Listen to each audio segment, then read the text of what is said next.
Hi, this is David. It's Maths 1B, Semester 1, 2016.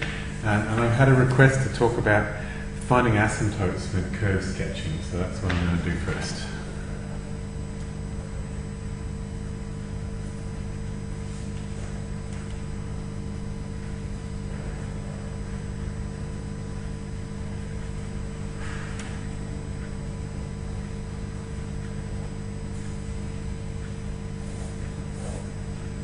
Okay.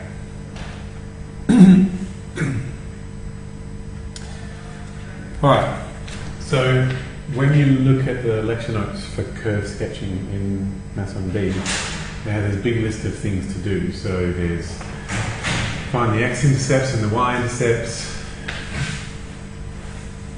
In fact, I might as well write them down.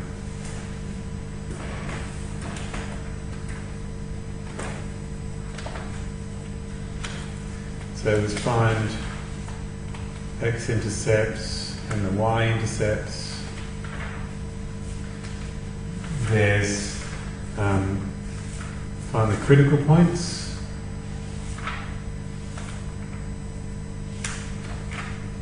Which means that's where the derivative is 0 or the derivative doesn't exist. And after you've found the critical points, you can find where it's increasing or decreasing.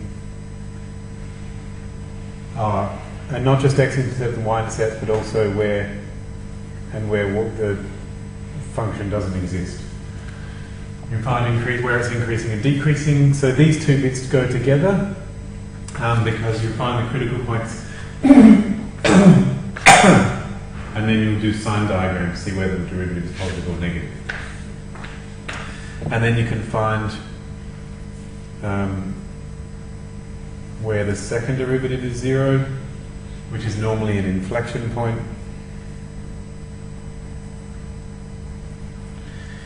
And then you'll find where it's concave up or down, which is when the second derivative is positive or negative.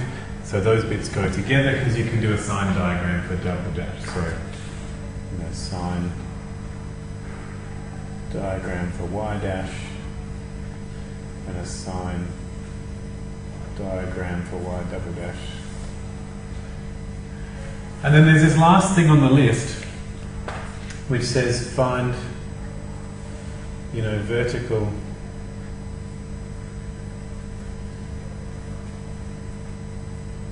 asymptotes and find horizontal and oblique asymptotes. And that's interesting. And that's the last thing on the list, and that's what I want to talk about. Because the other stuff, most people who are in Maths 1B have seen the other stuff a lot.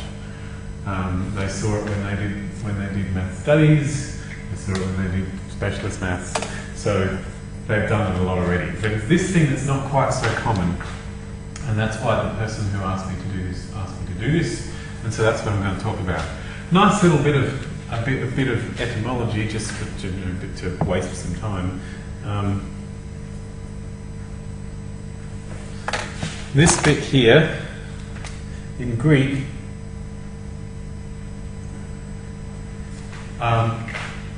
The tote means to fly.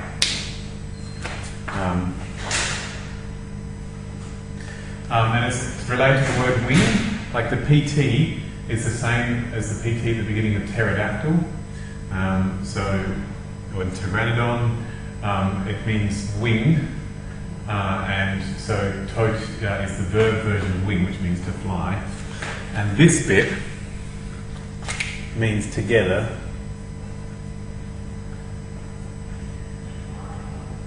Sim meaning together, so it's flying together. And the A means not.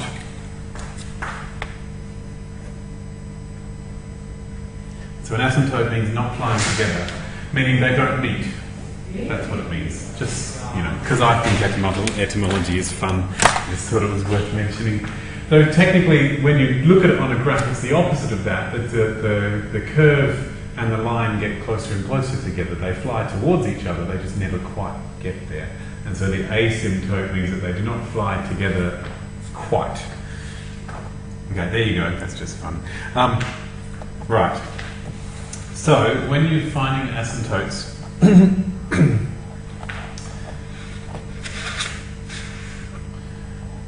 vertical asymptotes are easier than other asymptotes, so we'll do them first.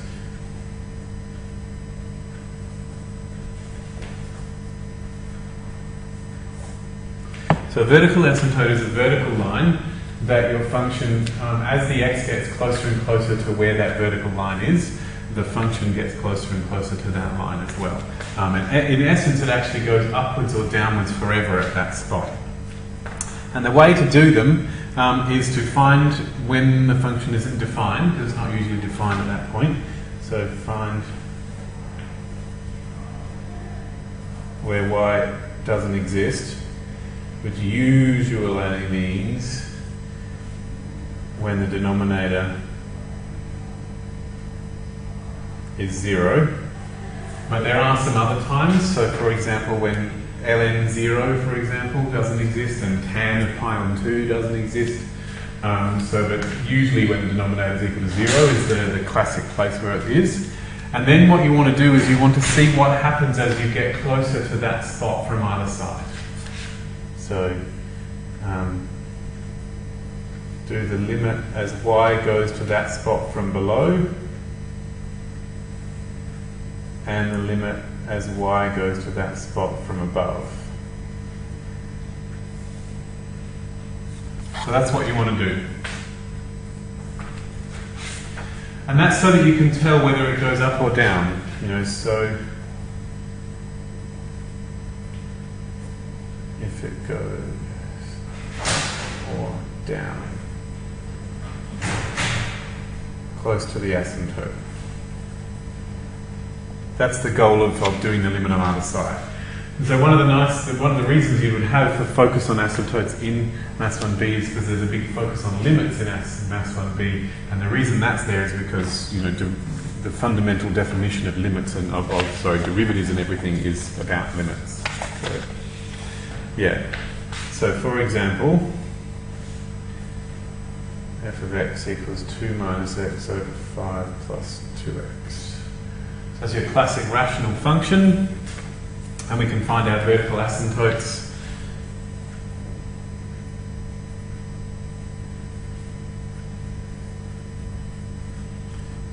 when the denominator is 0. That's a 2x, by the way. And so we get 2x is minus 5, x is minus 5 on 2, so minus 2.5. And so what we want to do is we want to sort of set ourselves up and say here is minus 5 on 2, and we know there's a vertical asymptote there, and we want to know, does it go up or down when it gets close to this point? That's our question. You normally wouldn't draw this graph when you did the working, but that's what we want to know. So we want to know, is it this or this, and is it this or this? That's what we're looking for. So what we're going to do is we're going to consider what happens when x goes to minus 5 on 2 from below, which means that we're looking at the x going this way. Because the x goes that way, we want to know whether the y goes up or down. That's the key to this. So let's see. We're going to have to calculate. Okay. So when x is actually equal to minus 5 on 2, this doesn't exist because the denominator is 0. But we just want to think of what would it be if we were just very close to minus 5 on 2 but on the negative side of it. So if we were really close to 5 on 2 but on the negative side, then the bottom would be negative because we're on the negative side. If it was 5 minus 5 on 2, then it would be the other way around. And so we can show that for x going to for x less than minus 5 on 2, 5 plus 2x is negative.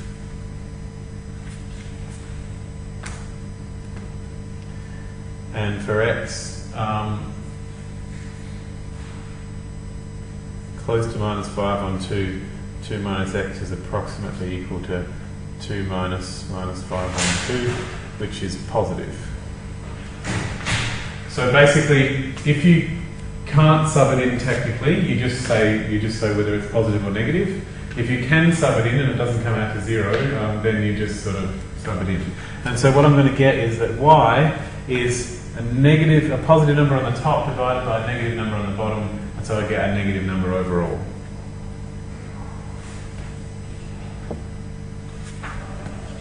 So actually we're going to get the limit as y goes to, not y, x,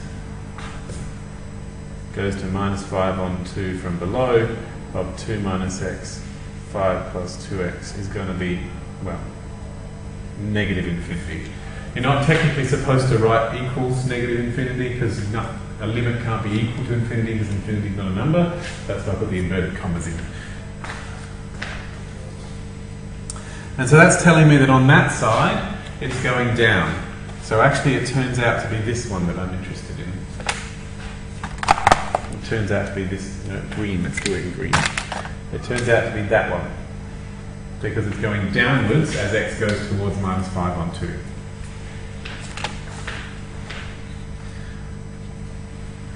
I might as well draw it here as well.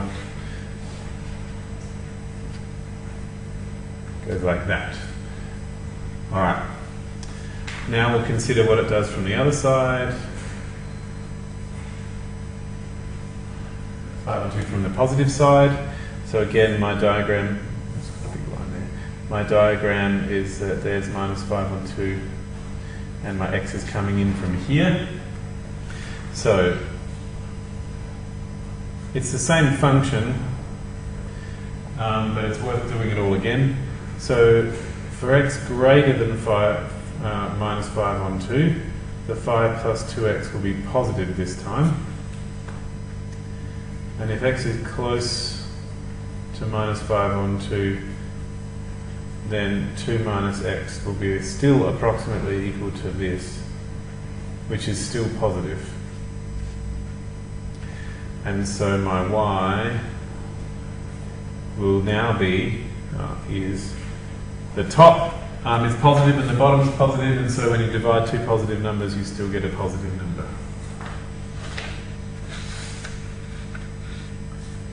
And so I get, therefore the limit as x goes to minus 5 on 2 from above of 2 minus x, 5 plus 2x is positive infinity this time.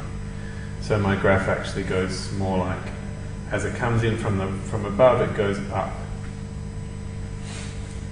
So I have an idea of what the graph looks like near that spot. It will go down on the left-hand side and up on the right-hand side.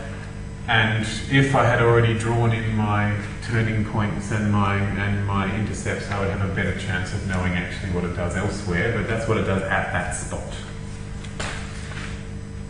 Okay.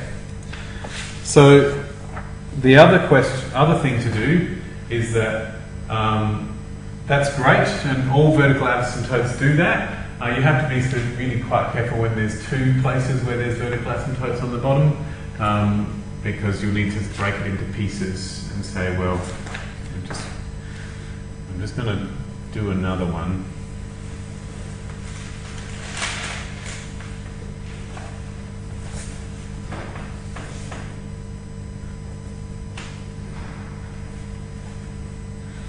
Something like that. Maybe I'll go x minus 2. So that one will have two vertical asymptotes. One of them will be at x plus 1 and the other one will be at x equals minus 1 and the other one will be at x equals 2. And I'm just going to do one of them. So it has vertical where x plus 1, x minus 2 is 0, which happens when x is minus 1 or 2.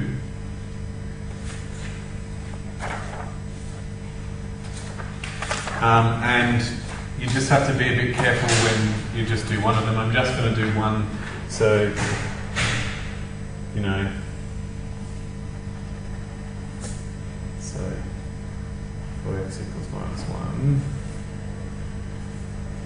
consider x going to minus 1. Can I do the 2, because I don't want to write all those minuses.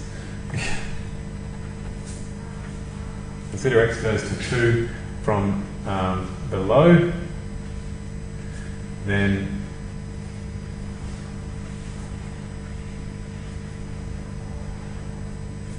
and so then I'll go, well, if x is less than 2, then the x minus 2 is negative. X is close to 2, then the x plus 1 will approximately be equal to 3, and if x is approximately 2, then the x minus 1 will be approximately 1, which is positive. And so my y is going to be a combination of multiplying and dividing two positives and a negative, so the total answer is going to be negative. So it's got a plus on the top and a plus and a minus on the bottom, all multiplied together, so it's going to be negative overall. So just as a, it's got like positive, positive, negative, like that.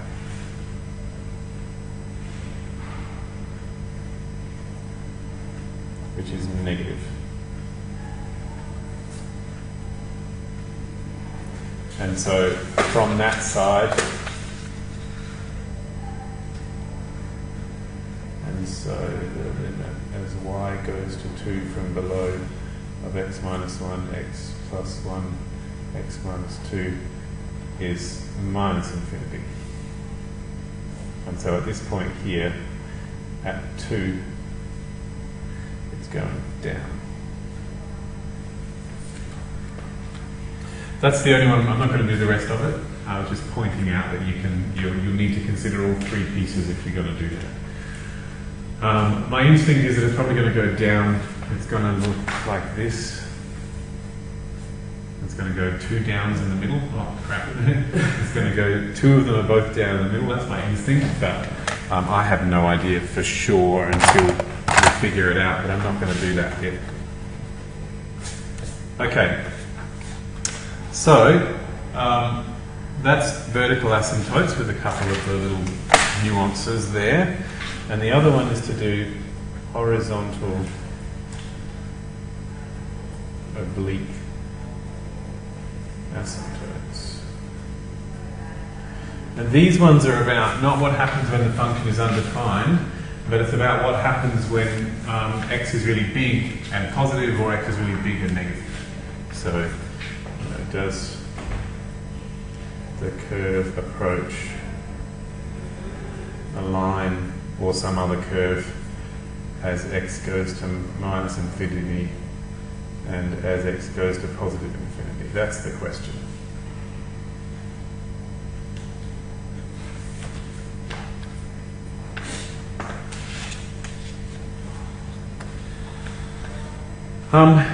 So the classic way of doing this is to do the limit as x goes towards those things.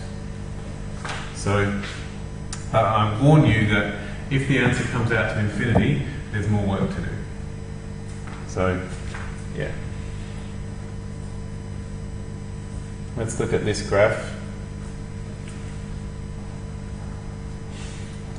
So, one of the best ways of dealing with limits at infinity, because that's what I want to do.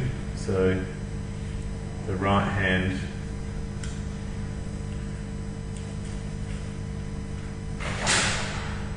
I'll do the limit as x goes to infinity of 2 minus x, 5 plus 2x. One of the best ways of dealing with limits at infinity is to divide everything in the fraction by the biggest power of x that you see. You could do L'Hopital's rule. If you wanted. Since the top and the top is minus infinity, because we've got 2 minus infinity is still minus infinity, and the bottom is plus infinity, so since they're both infinite, I could use L'Hopital's rule and differentiate them both. But the traditional way is to divide everything by the biggest power of x that you see.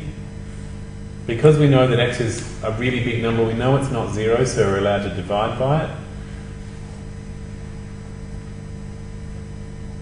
Like that. And then as x goes to infinity, 2 over x is 0, 5 over x is 0, and so we get minus a half. And actually, interestingly, that's still going to work even if x is going to minus infinity, because 2 divided by minus infinity is also 0. And so what we actually end up with is that when x is really huge, y is approximately minus a half. And so there is a number minus a half that it gets closer and closer to. So that's basically saying that as x goes to infinity, y goes to minus a half. So we've got a horizontal asymptote.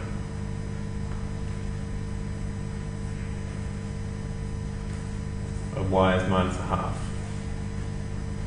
And that's technically at the moment I'm only sure that it's a horizontal asymptote on the right hand side. It might have a totally different asymptote on the left hand side, and I should do that too.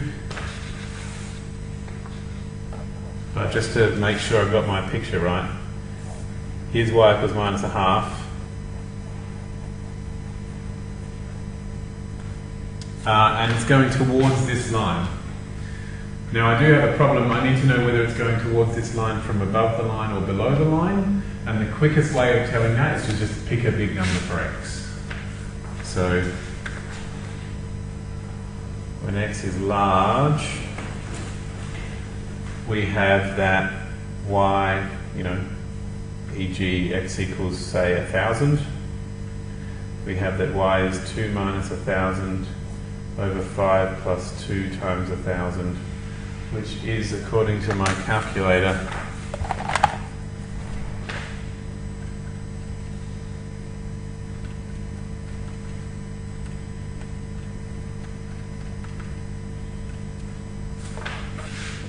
minus 0.498. So it's slightly above minus a half.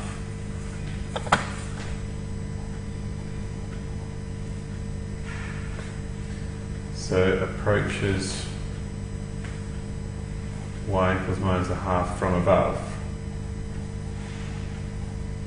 So actually it's coming down like this. Don't know where it crosses, but it's coming down from above because it's not quite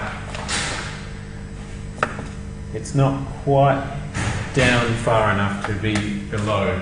So if I'd gotten a big number and it had been minus 0.51, it would have approached it from below.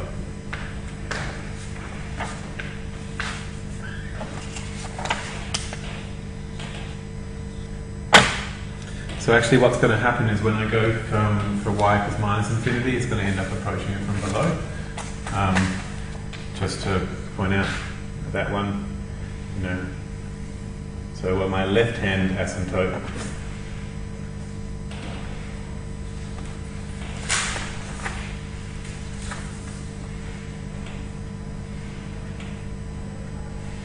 so as x goes to minus infinity, I should just do the limit, shouldn't I? The limit as x goes to minus infinity of 2 minus x over 5 plus 2x. I'm going to get the same answer as I got before because I'll still divide by x and I'll still get 2 over x plus 1, 5 over x plus 2, minus 1. And 2 divided by minus infinity is still 0, and 5 divided by minus infinity is still 0, so it's got the same horizontal asymptote.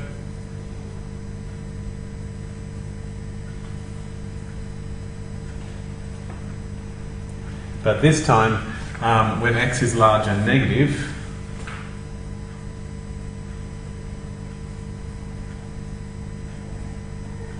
e.g. x is 1,000 minus 1,000,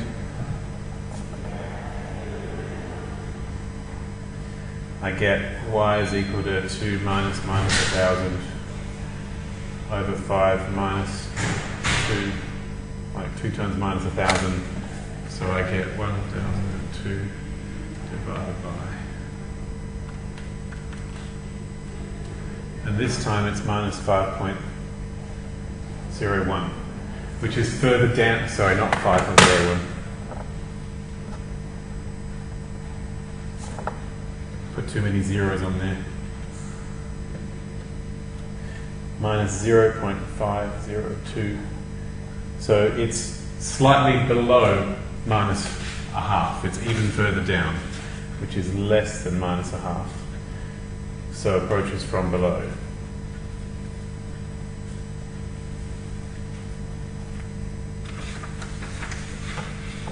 And so my graph is actually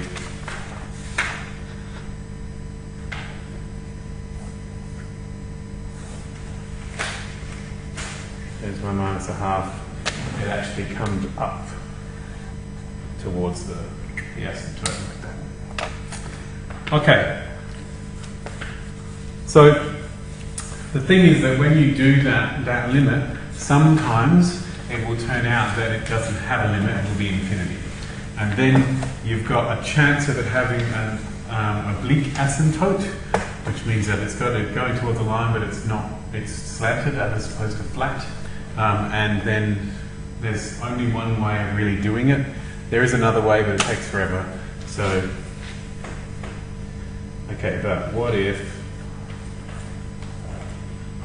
the limit as x goes to infinity of y doesn't exist? That's the big question.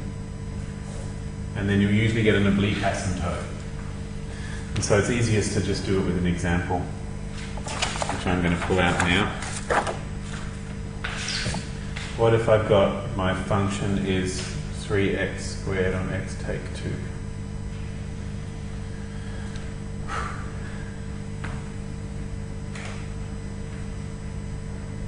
2? Okay, so I'm going to try and look at my left hand and right hand side. My right hand end, I'll do the limit as x goes to infinity of 3x squared on x take 2. And traditionally you'll divide by the biggest power you see. So it'll be 3x squared divided by x divided by x squared, and 2 divided by x squared is that. And now the top is 3 and the bottom is 0. So therefore it doesn't exist. Makes it clear.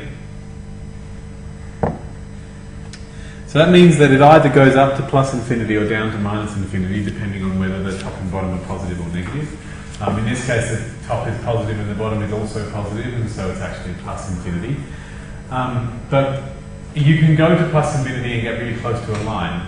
And so what you would normally, you could imagine saying, well, look, when x is really huge, the minus 2 doesn't really matter, so 3x squared divided by x would be 3x. And y equals 3x would be a good choice, but it might not actually go to y equals 3x. So the only way you can really deal with this is to do polynomial division and rewrite it as a different function.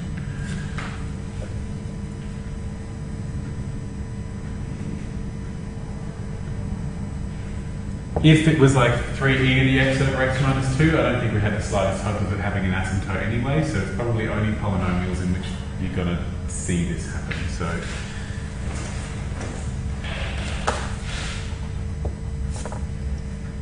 there are ways of doing this other than polynomial division, but it's a good thing to practice anyway. So 3x squared divided by x would be 3x. 3x times that would be 3x squared minus 6x. And then I'll take that off. And so 3x squared minus 3x squared is 0. 0 minus minus 6x is 6x. 6x divided by x is 6. And 6 times 6x is 6x, and 6 times minus 2 is minus 12. And then what I'm left with is 12 left over, and 12 divided by x, well, that doesn't do anything, and so I'm just going to divide by that at the end. So what I end up with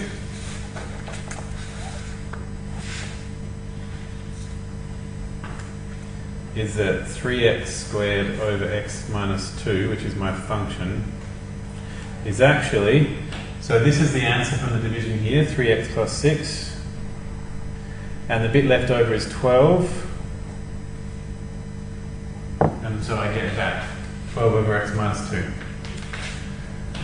So this function, when x is really huge, 12 divided by x minus 2 is 0, and so when x is large, it's approximately equal to 3x plus 6, and that there is my oblique asymptote. So as x goes to infinity, 12 over x take 2 goes to 0, and therefore f of x goes to 3x plus 6. So we have an asymptote of y equals 3x plus 6, at least on the right-hand side. And actually it'll work on both sides because it doesn't matter. I can do a plus or minus infinity if I want. And I can tell whether it approaches that line from above or below by doing that same thing of subbing in a really big number and seeing whether it compares to the correct answer. Actually, I can tell if x is positive, then this number is positive, and so it's always on the right-hand side, a little bit above 3x plus 6. So let me just say, on the right-hand side, as x goes to plus infinity, 12 over x plus 2 is positive, so always above 3x plus 6. If x goes to minus infinity, 12 over x plus 2 is negative, so always below 3x plus 6. So if it had an x squared minus 2 on the bottom, it would have approached from above on both of them. So what's happening is that if I zoom out really far, here's 3x plus 6. Sorry, 3x plus 6 is a bit sloppier than that. There's 6. There's 3x plus 6 like that. And my function is approaching it from above on this side. I don't know how far away it is, but it's getting closer to that line here. And it's approaching it from below on this side. I have not the slightest clue what it does in the middle. Presumably it has an asymptote at x equals 2. So, yeah. That's pretty much all there is to say about asymptotes that I wanted to say. In the other seminar that if you were at it, I did a method that actually doesn't work. So I just want to point that method out. Back here, this 3x squared divided by x minus 2, when x is really huge, that's approximately 3x squared divided by x, which is 3x. And we do have a 3x, but it's a little bit off. There's a plus 6. So you'll never be able to find that plus 6 unless you do this division or you do another process. So yeah, that's what I want to point out. Don't just look at the biggest terms. Because the biggest terms will say, yeah, if I zoom out far enough, it looks pretty close to 3x, but if it's always 6 away, it's never going to get close enough to it. Right.